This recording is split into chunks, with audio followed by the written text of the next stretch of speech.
அந்த இருள் வாழ்க்கையில் என்னைக்காவது ஒரு நாள் சூழும். இந்த உலகம் நமக்கு புரிய ஆரம்பிக்கும், மனிதர்கள் புரிய ஆரம்பிப்பாங்க, மனிதர்களுடைய நடவடிக்கைகள் புரிய ஆரம்பிக்கும், மனிதர்களுடைய உண்மை முகங்கள் புரிய ஆரம்பிக்கும்.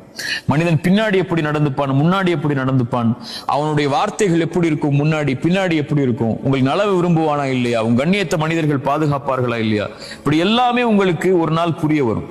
இப்ப எல்லாமே கைவிடப்பட்டுட்டோங்கிற நிலைமைக்கு நீங்க யோசிக்க ஆரம்பிப்பீங்க. இப்படித்தான் இந்த வாழ்க்கை இருக்குமா, எதுக்கு இந்த வாழ்க்கை, எதுக்கு இந்த மனிதர்களுக்காக, இந்த மனிதர்களோட நான் வாழணுங்கிற ஒரு எண்ணம் கூட உங்களுக்கு ஏற்படும். அப்ப இந்த குர்ஆனுடைய வசனம் உங்களுடைய உள்ளங்கள்ல வரணும். வஹுவ மஅக்கும் ஐனமா குன்தும்.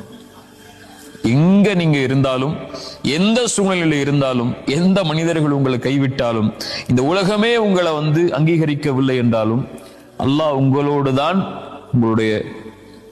உங்களுடைய நிலைக்காகத்தான் அல்லாஹ் உங்களோட இருப்பான்.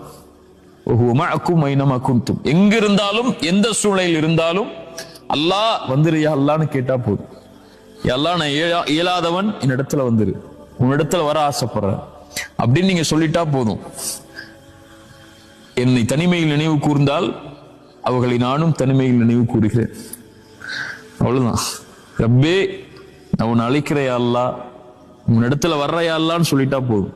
நீங்க சொல்ல வேணாம், மனசுல நினைச்சா போதும், அல்லாஹ் உங்களை நினைவு கூர்ந்து விடுவான். அவ்வளவுதான்.